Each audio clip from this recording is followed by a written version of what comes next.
If it was easy, the company would already have done these things, right? So why would they need us? This is part of what we do. And it's what we like to do in terms of really leading change within the organization.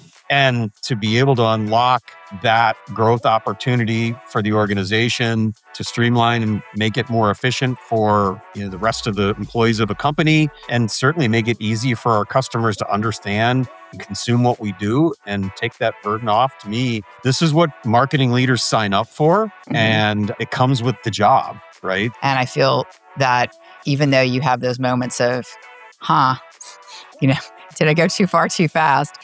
It's okay, right? It's okay to even fail a little bit. Everything's not going to be 100% every time. So it's the ability to be flexible enough to give yourself some grace if something goes sideways.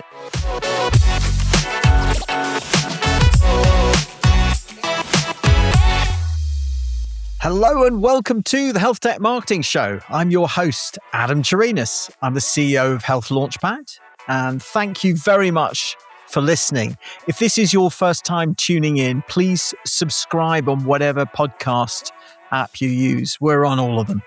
And a big thank you to our sponsors, our great friends at Healthcare Now Radio, the 24/7 online radio station dedicated to all things healthcare. And I always have to give a great plug for their podcast syndication network because it's done wonders for our show. It's extended our reach. You may be listening to it because of it. Now, today's episode, I want you to think for a moment about what it actually means to be a head of marketing at a health tech company. Not the title, not the strategy decks, not the metrics. I mean, the real thing. You're accountable for revenue impact without controlling sales. You're selling ideas to a CFO who wants to see ROI faster than your program can deliver it. You're pushing for organizational change, new approaches, new investments, new ways of thinking, and you're doing that in companies that often don't move quickly enough. And you're doing all of it knowing that if the big bet you just convinced leadership to make doesn't pay off, it lands on you.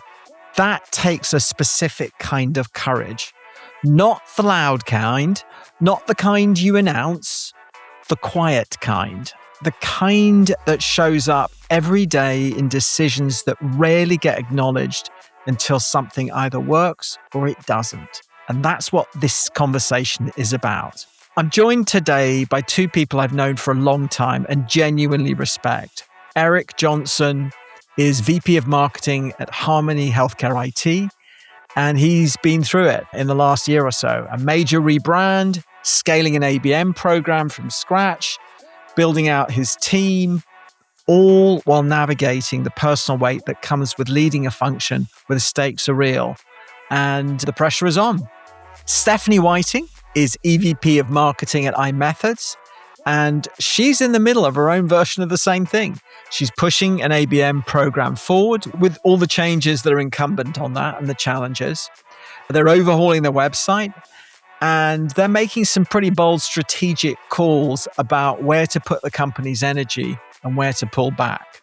So the stakes are pretty high for both of them. We talked about the fear and the doubt and the moments of second guessing and what keeps them going. And none of this is easy. In this episode, we get into what it's like to really be in the seat. The doubts, the moments of second guessing, and what keeps you going when none of this is easy. So with that, let's get on with the show and meet Eric and Stephanie. Stephanie, nice to have you on the show. Thanks for having us. This is exciting. It's a little scary because we're going to be, potentially sharing some personal stories, but I do think that it's going to be a great conversation. I'm looking forward to it. So tell us a little bit about yourself. So I am the EVP of Marketing at iMethods. I've been here 7 years now, but my career spans marketing and product management. I've been in the radiology segment. I've been on the provider side. I've been in the population health arena. So it's really been an interesting journey in the 20-something years. I won't go to the exact number. 20-something years I've been doing this, and an opportunity to really dabble in different aspects of the healthcare ecosystem. So really living in the services and solution space now has been a great time and a great opportunity to really make some impact to our client organizations.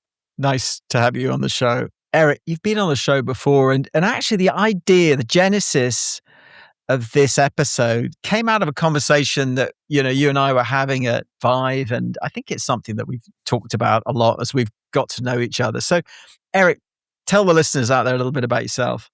Yeah, sure. Thanks, Adam, and appreciate the opportunity to be on the show again. As you said, Eric Johnson, VP of Marketing, Harmony Healthcare IT. Been with the organization just shy of 2 years.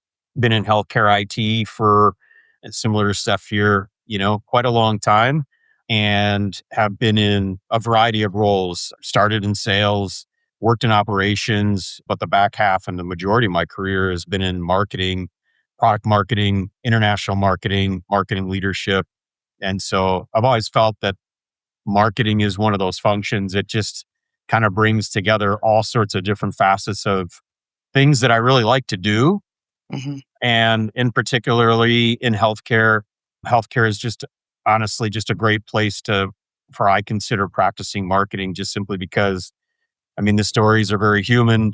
The things that you work on are very real and have an impact. And so I've always felt really a great alignment between the mission of the products that I work on and what it is that we do and the opportunity to try to capture those stories. So that's probably why I've continued to stay in marketing and other things, because it's just kind of a right combination of all those things that I like to do. Let's start with that. And Stephanie, I've got a question for you, which is, okay, the pace of change is moving fast, and there's a pressure on marketing to keep up and to be particularly maybe even the leading edge on these sorts of things. And so the question is how does that environment shape the way you think about taking risks with big initiatives? Well, I always say healthcare is not boring. There's a lot of opportunity for us to be heroes because there's so much opportunity. And, really, as you noted, healthcare is facing a lot of headwinds in a lot of different areas. And so, how do we really tap into what our customers are dealing with, and how do we make an impact on their outcomes and their ability to deliver patient care through what we do? So, when we're taking big swings and, we start to sort of worry about perhaps, have we overshot? Have we missed the mark? Where do we go? I find myself really reframing it around that mission and thinking through, okay, why are we here again? We're here to improve patient outcomes. So let's back up, almost reverse engineering our position in that regard to really sort of bring me, I don't know if you guys are familiar with some of these like leadership models where you're above center, you're below center. So if you're above center, you're thinking confidently, you're thinking positively, you're thinking optimistically. And if you're below center, you're operating from a place of fear. So if I find myself getting a little fearful, I'm like, okay, what's the cause? And I've been doing this a few minutes, so I feel like I've got some experience to bring to the project, whatever it might be, and really think about why we're doing it. It always goes back to the why. So if it's efficiency, if we're really bringing value, if we're meeting corporate goals, then I have to trust that decision is worth any personal risk. I don't really think it's personal risk. We do work very closely together and have a lot of trust among our leadership team. So I feel like I've built that credibility over time that people are like, okay, she's got it. And, if it doesn't go perfectly well, that there's a little grace given because we are trying new things. But ensuring alignment with stakeholders and making sure that people have buy-in really softens that whole risk and impact, sort of calculus. Now, you've placed a few big bets recently. We'll dive into those more specifically, but just kind of at a sort of high level, have there been any moments where, the recent big bets, it's actually felt, a little bit more personal? The weight of it was like, this is, okay. It was a big bet in reverse is what we did. So my moment of, angst came when we really made the decision to go all in. Not that we weren't moving ahead with ABM implementation, and we knew we needed to revamp our website, and we had a lot of new technologies in the company and new solutions. We're rebranding, so much going on, that we decided that 2026 was the year we were going to step back from having events drive our leads and really backed up. And my team has been spending an enormous amount of time for many years, really focusing on, event engagement, bringing people to the table, having those conversations, building those relationships. And it felt like a loss. And I thought, oh my gosh, what have I done? Have I gone too far with that? Yeah. So it's been a really interesting year. But now that we are in the midst of all of these other major undertakings, I don't know where we would have had the time. Like it's actually been a balance, and it's been Yeah. a nice opportunity to take stock of what the impact of that is. And it's not that we're not places, but we really decided to just take a pause. Yeah. And it gives us the ability to be laser focused on what we're working on, but also reframe how we're going to approach the event universe in 2027, because it's not going to look the same as it did in the past. I think for anyone who hasn't quite got their head around it, is a big risk Mhm. because, I think a lot of the sales, first of all, events for most companies in this space Mhm. is most likely the biggest investment in marketing. Absolutely. And there's also a sense of expectation with the salespeople that those events are going to happen. So when you're taking those away for a very rational reason, Mhm. that I can imagine creates some consternation.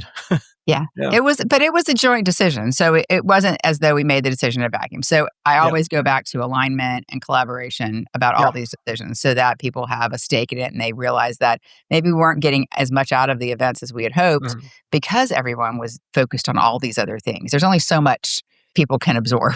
And so being able to say, okay, you're off the hook this year for this, we're going to be there in a smaller capacity, has given us an opportunity to reset.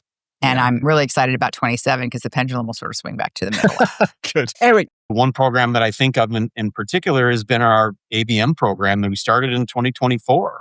let's dive in on that a bit because, ABM, both of you are doing ABM, and it's something which sounds straightforward in practice. Sounds like to people, it's straightforward in theory, but in practice, it's really hard and it's hard to make work. And it takes a long time to see the payoff. And you're asking leadership and sales to, hey, be patient. That's sort of like that whole way we were just feeding you leads. That's going to change now. We're going to do this in a different way. And if it doesn't work, I mean, let's face it, you now own it because you've pushed that. So, Eric, talk about how you came to terms with the risks around it, but also how you dealt with it with the folks who were not in marketing, like the sales folks, the leadership folks, product, whoever it was, a CFO. How have you brought them along and mitigated the risk? Yeah. But most importantly, I try to make every stakeholder be a part of the process as much as they can be. So it's not just a marketing initiative, it's a commercial initiative. And so it's part of a broader strategy when we're talking about ABM. It's not just that marketing is embarking on a campaign that looks like this. No, it's actually we are going to start holistically focus in on something that is different related to a specific set of accounts. And we're going to approach them differently. We're going to speak to them differently. We're going to look to engage them in ways that they haven't been engaged before. Or in a lot of cases, we're also talking about accounts that, I mean, we don't know them as much as they don't know us. And so therefore, we're trying to do something that is actually making a better, much more efficient use of our resources versus trying to approach them in, other more traditional ways using SDRs or just trying to cold call. And so with that in mind, I really try to make it be part of a much more broader commercial strategy where marketing is going to do something different. And collectively, as long as the organization is understanding what it is we're doing a good job of articulating our progress, being transparent with numbers that we have, and then ensuring that sales is bought in. More importantly, Mhm. sales sees this as a partnership or an extension of what it is that we're doing. Then I feel like we're mitigating some of the uncertainty there as best we can. And so whether that's considered risk or not, it's risky in that, yeah, it's hard to project how predictable this is going to be, where there are certain things that you do that has a certain level of predictability. And as marketers, we want that engine all the time, right? Meaning that put the coins in and pull the lever and then out comes your output, and that doesn't work that this way. And so therefore, if there's anything that's navigating that uncertainty, but most importantly communicating and taking and looking for small wins where you get them, and because this is a stacking of a lot of smaller wins that lead to something Yeah, so bigger. let's just drill down on that a little bit because I think you're in like year 3 now of ABM, right? The first year was a pilot year, it wasn't a full year. Last year was, I think, the full year. This is the full probably second full year. In that initial period, how did you sort of build and maintain confidence with leadership and sales that this is going to work? Well, specifically, typically we're articulating this right directly to a CFO, usually. Oh, Hey, yeah. what are you doing with this spend? And then, tell me what I'm getting for it. So, I mean, you have to have some sort of quantification of what you're doing, right? And so it does start with the numbers, but it's numbers that tend to be different, right? And you're talking about volumes or in other types of metrics that might be most likely new, right? Most organizations are familiar with some sort of a lead concept, call it what you want, MQL, SQL. We're talking about now much more higher level, a little bit more abstract metrics like impressions, right? Some sort of engagement. But we set it up that way, then at least then we're saying and being consistent with, yes, this is part of that program, right? This is an account that doesn't know us. We don't know them, but we can see that as of this date, we are guiding them down a prescriptive path. And as long as we can keep them within those guide rails and be very transparent, I've generally experienced success basically saying with almost informal stage gates along the way that basically says, hey, at any point in time, we can turn this off, right? I mean, this can stop, but of course, all of that engagement will stop too this way. Mhm. We'll have to figure out a different way to do it. And the answer has, so far, no, continue to proceed. Keep going. So Good. take organizational belief and engagement to across multiple departments, right? Mhm. If this is a solo mission and marketing just taking a flyer, then it's probably going to be received, with harder support just because it feels more like a marketing for marketing's sake initiative versus something that's much more organizationally and commercially supported. Well, it does unfortunately named our account-based marketing, right? I think that the problem is in the name because it does seem fairly siloed in the respect that it is it's called marketing, but it's not. It's really all things. Talk about how you approach that and how that's going. As I mentioned earlier, it's about collaboration, engaging sales on the front end, from everything from choosing our high potential accounts to go into that bucket of ABM accounts that we'll pursue, getting their input on who those organizations are. They're not getting traction. These are groups that we want to work with that fall into our ideal client profile. But as we know, we're doing activities or engaging in projects that align with our solutions. So it's been an interesting conversation to have that it's before the pipeline. It's way before the sales pipeline. It's feeding the sales pipeline at a level that predates what they're used to getting. It's not a one in, one out lead prospect. It's a brand building exercise in many respects. These organizations don't know us. So that as we build the brand through this engagement and elevate our engagement with them to a point where they're actually visiting our website, they're answering our emails, they're interested, they're filling out forms, whatever the activity may be, that we're going to catch them when they're ready to buy. Because what's the stat? 5% of people are actually shopping for anything at any given point in time. But if they don't know who you are before that, you're not even going to hit the mark on that engagement when you are in the right place at the right time. So it's really about helping the sales team understand that your other activities will continue. The spray and pray sort of approach is not going to be as prevalent, but that doesn't slow you down. You still have sales enablement tools. We're still going to support you. We're still going to do some events in some form or fashion next year and continue to do some this year, but really are focusing in a very almost surgical strike approach for accounts that are our highest potential opportunity, whether it's new logos or even expanding a footprint in existing accounts. Got it. Yeah, so you're not ripping the Band-Aid off. You're basically Correct. saying, we're adjusting levels. And let us take this off your plate. We've got it. And yeah. It's Adam here. What Eric and Steph are talking about, the doubt, the pressure, the moments of second guessing, that's not just a marketing challenge. That's a leadership challenge. And it's one that a lot of marketing leaders face alone. At Health Launchpad, we work with health tech marketing leaders one-on-one through our leadership coaching program. This helps you get clarity on the big calls and helps you build confidence with your executive team. And we've helped several executives lead through the hard stuff with a little more of that quiet courage that Eric and Steph are talking about. If that sounds like something you could do with a little help with right now, book a call with me through the link down below in the show notes. With that, let's get back to the show. So that's rebrands, website overhauls, those kind of things, and adding and also building out the teams. Eric, you've taken on a major rebrand and also grown the team. And those are high visibility, hard to reverse bets. What gave you the confidence to push for them? And how did you manage the downside risk of that?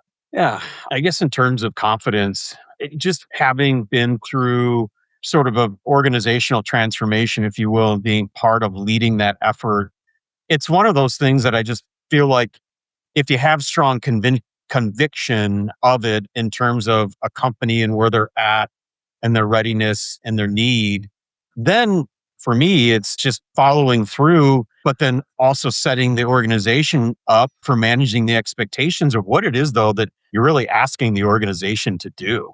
And to me, you're managing risk because you're also going to, whether the organization knows it or not, you're also going to put them through a certain amount of organizational change that sometimes is unanticipated when you go through a refresh. Because at the end of the day, that's really what it is all of a sudden, one day you wake up and you look like X and tomorrow you look like Y. And you have to bring people along to be a part of that. And that is actually the most challenging part of any of those projects. Now, albeit some of the most rewarding as you walk your leadership through, or founders. Most of the cases, the hardest challenge is working with founder-led companies because this is their baby, right? And now you're asking them to do something or visualize that a little differently. And I definitively remember those kinds of conversations because you go into this meeting and you're asking them to buy into something that's a concept, right? And the result of their answer can dramatically change. It's pretty binary. They're going to go support it or not. And it's usually at the expense of going back to the drawing board, which can have pretty significant implications of your project. But the reality of it is that I think with the organizational belief and setup and expectation setting, that you can manage through those. And as long as folks are part of that process, then they're more often more willing to be bought in as seeing it as a partner, as opposed to being a recipient of something that you're asking them to react to, and therefore maybe not going to be as much bought in as possible. So to me, that process of project managing is all about managing risk and expectation and getting them to be bought in as part of it. So therefore you don't go too far along with something in only to then go live to find out then that you don't have organizational support. Fortunately, I've not experienced that. So therefore, all of the steps that it's certainly gone well. So, Stephanie, I think you guys are either in the process or have done a website overhaul, and that touches everyone and pleases no one until it's done. Right. So what does it take to hold the line on a project like that when the pressure to compromise starts building? Well, fortunately, we have, as a company, really expanded our portfolio. The website that we currently have in place, that's about to be replaced, has had about a 7-year run.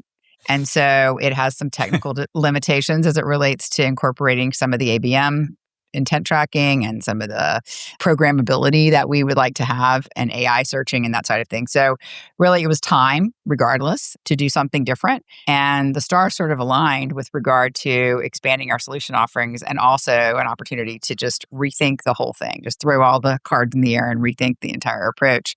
And it was a leadership team decision to do this. It wasn't a marketing led only event. We came forward and said, I think this is the year. We're going to do it. This has changed. This has changed. It's time to go. And we enlisted the input of all of the key stakeholders in the messaging, because it's not just about rebranding what we're offering. It's also changing the way we talk to our customers. So from a standpoint of versus the traditional, we're so amazing, we have all these awards and this is us and don't you want to work with us? It really is about building credibility by understanding the buyer's reality. Because as we talked about at the top of the podcast, the pressures that are on all of our customers are just so tremendous, whether it's regulatory issues or financial issues or pick a problem, AI implementations and governance, all the types of things they're dealing with. We need to make sure that they know that we get it. And it's been an opportunity to just rethink the entire messaging strategy. And it coincided with a lot of other major corporate initiatives. So it was a good time to do it for lots of reasons. And having that early buy-in and ownership from key stakeholders has made that whole risk of redesign. I'm at that point now, Eric, where I said, okay, here's the draft. It's your last chance. Everybody speak up. So we're doing that right now before we go into development, the final development of the site. But it's a whole redo. With all of the types of initiatives we've just been talking about, were there ever times when you second guessed yourself? And then if you did, what brought you back? I'll say sure, right? I mean, Yeah. you're only human to go, okay, I mean, am I doing the right thing? Did I do the right thing? Is this the right recommendation? When you're operating within your constraints, it's usually time, budget, and resources. And the reality of it is coming back to also believing that, hey, you are still doing the best you can with what you have, right? But sure, I think that there's, could there be a different way to do it? Absolutely, right? Could I, I wish I would be working with X and Y. Of course, right? But the fact of the matter is, this is what you're working within right now. And so therefore, still believing in what it is that you're doing. So try to calm those voices a little bit sometimes when they creep up, right? Because yeah, truly. But again, I still come back to, if it was easy, the company would already have done these things, right? So why would they need us? This is part of what we do. And it's what we like to do in terms of really leading change within the organization. And to be able to unlock that growth opportunity for the organization, to streamline and make it more efficient for the rest of the employees of a company, and certainly make it easy for our customers to understand and consume what we do and take that burden off. To me, again, I would say that this is what marketing leaders sign up for, and it comes with the job. Right. So how about you, Stephanie? Absolutely, Adam. I mean, of course, I'd be lying too if I wouldn't say, did I do that? Okay. Yeah. No, we're doing it. So yeah, there are those concerns, and there's the, oh my gosh, have we taken on more than we can tackle? Right. We're doing so many things in tandem, and I find myself, explaining a lot about, it always comes back to the why. So if you can be true to your why and convey to the organization, this is why we're doing it. Yes, it's going to be a little painful along the way. Yes, I'm going to have my moments of doubt, but by and large, to your point, it is the right thing to do. It is the necessary thing to do. It's where healthcare is going. It's where our company is going. And I feel that even though you have those moments of, did I go too far too fast? It's okay, right? It's okay to even fail a little bit. Everything's not going to be 100% every time. So it's the ability to be flexible enough to give yourself some grace if something goes sideways, and just be able to be nimble enough and have a nimble enough team to pivot to address that and manage this constant, because it's not, we're still doing all the other things marketing does while these are happening. So it's not as though that stops. So this is just really a matter of trusting that you have your eye on the right thing. I want to ask you both the question, which I feel comfortable asking because I know you well enough to know that I doubt you're feeling this in your current roles, but you've both had long careers and there may be places where you felt this. But have you ever had a period where you genuinely weren't sure that you weren't the right person for trying to do what you're doing? And how did you work through that? And I'll be fair, I will do it myself. So I had a period of running a software company. I was thinking I don't know how to raise money. I don't have a particularly technical background. I've never run a SaaS business. And it was hard. It was really hard. How about for you guys? I mean, have you had that experience in past lives that you feel comfortable talking about? I will, only because I remember, and this ties back to some folks that Eric works with, but I remember my first job in product management. And it is very closely aligned to marketing. Obviously, we're all attached at the hip, certainly when it comes to software product development. Yeah. And I had zero experience in product management. I was really learning as we went. The organization that I was with at the time didn't have a lot of product management expertise. So we were locked arms, and it wasn't Harmony, by the way. It was a different company, just for clarity. But, it was an opportunity to really feel like you were, jumping off a cliff with no net, right? There was nothing there. And it was, but I will say, those are the opportunities when you learn the most about what you're made of. And those are the chances to really grow as a leader and a professional. And so at the time, I probably wouldn't have had that answer. But looking back on my career, I feel like those are the moments where I probably grew the most. And so I continue to keep that perspective as I'm, trying new things. And looking back on a career with those types of experiences does help you with the perspective of the today's, angst that you might have about something. It's all relative. So there were harder times, harder moments in the career. Eric, what about you? Yeah, I go back earlier in my career. I did a lot of operational work. I mean, literally to the extent where I was leading warehouse automation implementations, operation, Wow, pick, I pack, didn't know ship that, babe. out on a warehouse floor. And mostly from the standpoint that I felt like if I was really going to understand this through the eyes of the customer, I felt like I needed to experience it from that side of the business. But did I ever see myself leading implementations like that? No. Did I figure it out? Yeah, I did.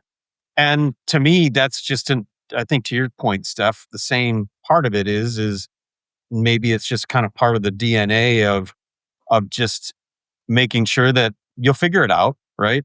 Yeah. And that's kind of part of it, but that's how you grow. And you have to put yourself into relatively uncomfortable positions sometimes because that's how you're going to continue to build new skills. That's how you're going to come out of Sure. the other side of that with some experiences that you didn't know exactly all the answers, right? Right. And I think that's even more important than anything these days is getting people outside their comfort zone a bit so that they can continue to learn because the opportunity there on the other side is so great but you're still going to have to go through the challenge, right? There's one other characteristic that I think marketers in particular have to have, and that's resilience. So I'm curious, like, where does your respective resilience come from? Hard one. Challenge. Getting beat up a few times along the way. Well, no, I think that being resilient in this business and healthcare in particular. So I can't speak for other industries because I've been in healthcare for so long. But I think the resilience is the sort of the North Star of why we're here. I feel like there are very few people I know in healthcare, whether it's on the vendor side, the technology side, the clinical side, who aren't here for the same reason, which is to improve the quality of healthcare that patients receive. We are all very mission-driven people by and large.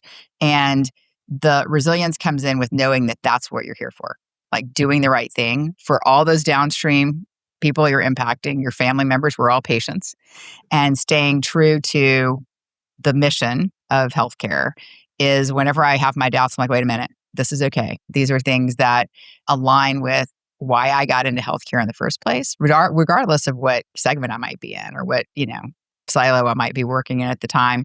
I think that the survival of all the challenging times, saying, yep, did that, check, move on to the next thing, be able to prove that you can tolerate some risk, you can tolerate the challenges, you can rise above it and learn from it, and then apply that to the why for why we're all here and what we're doing for the good of the organizations we serve and the patients they serve is really what kind of keeps me, resilient.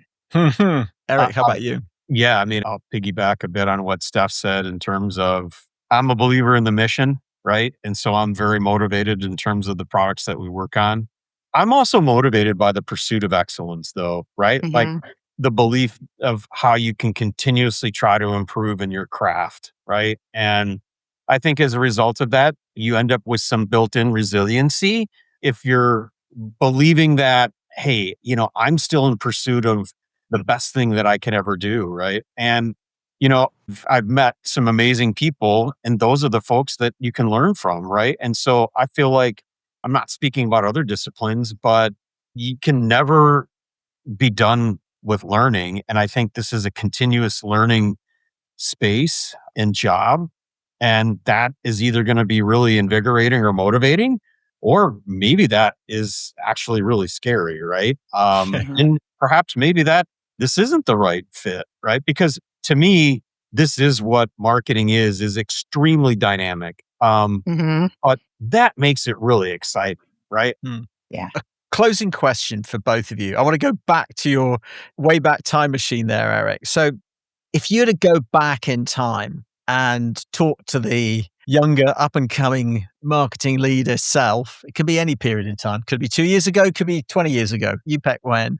What piece of advice would you give the you from the past? Well, first and foremost, I would have created an agent of myself so I could ask myself a question, right? Go around the funny. circles. Yeah, right. I would have asked the future Eric that question. Of course, I have to say that right now because Right. it's an actual thing. Is a thing. Mandatory. I was literally just talking about it in a conversation with my team about 20 I'm going minutes to ago. create my own agent of myself.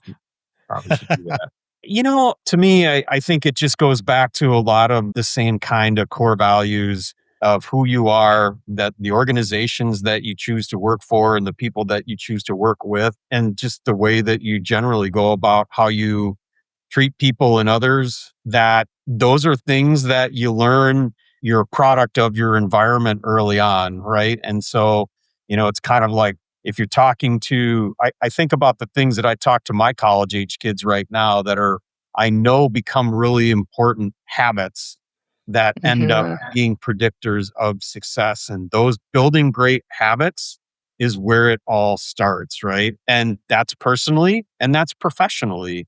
And those professional habits end up opening are the things that generate luck, are the things that generate opportunities, right? The things that open up doors for you when you're not really sure where it's going to come from. And so, yeah, those are the things that I go back to. And that's actually less about any other marketing and a lot more just simply about following good habits that end up being really good predictors, ideally, of opening and finding your opportunities. Because, like I said, I ended up being in marketing not necessarily because I sought it out.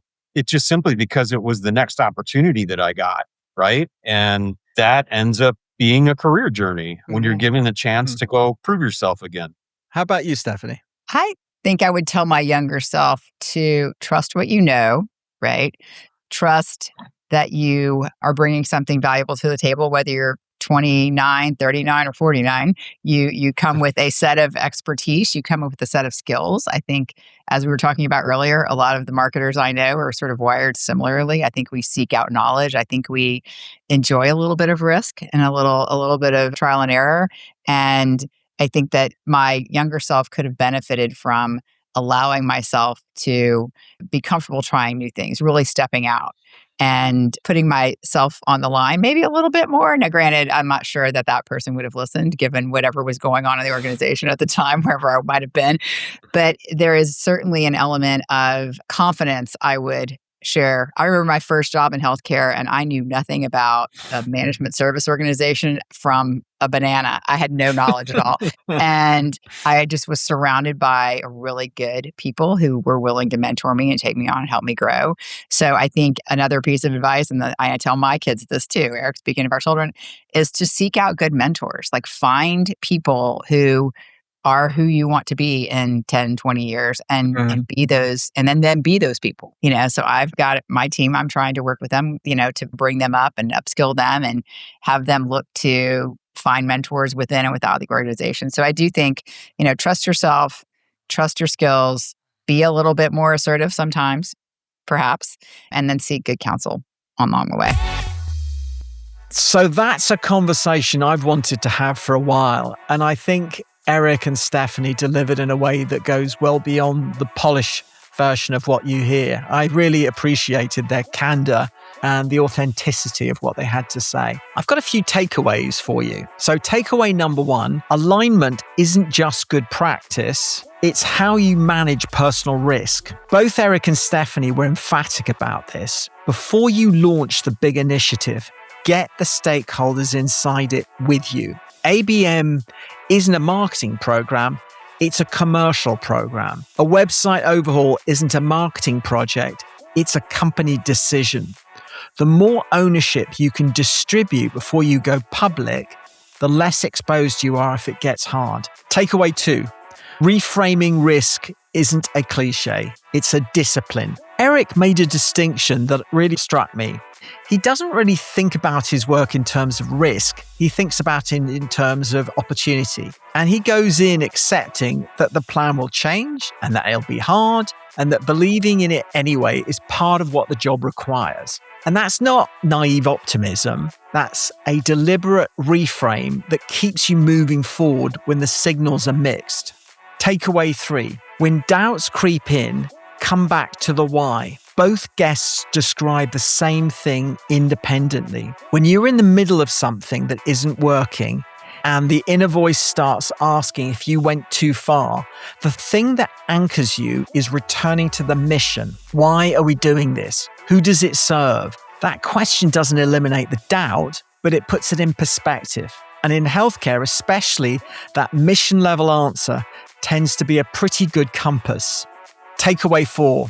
Your hardest moments are your best teachers. Both Eric and Stephanie went back to earlier points in their careers, moments where they were genuinely in over their head, and they both reframed those as the experience that built them the most. For example, Stephanie jumping into product management with no net, Eric leading warehouse automation on a factory floor. The discomfort wasn't incidental to the growth, it was the growth. So if you're in the middle of something uncomfortable right now, that actually might be a very good sign. Takeaway 5. Resilience in this industry is mission-driven, not just personality-driven. Stephanie made a point that really stuck with me, that the resilience she draws on in hard moments comes from knowing why she's in healthcare in the first place. The downstream impact, the patients, the organizations being served, that North Star is what brings her back above center when things get hard. And I think that's something uniquely powerful about this industry. Most of us aren't here by accident, and that matters more than we give it credit for. Thanks so much to Eric and Stephanie for being so candid. It genuinely takes courage to talk about courage, and they didn't hold back. If this episode resonated, please share it with a marketing leader you know who's in the middle of something hard right now. Because I think that's who this conversation was really, really for. And by the way, a 5-star rating on Spotify or Apple goes a long way in helping new listeners find the show. And if you'd like to talk about any of this in context of your own organization, there's a link in the show notes to book a call with me. Nothing to sell, genuinely happy just to have a chat and compare notes. I'm Adam Chirinas, and I'll see you on the next episode of the Healthtech Marketing Show.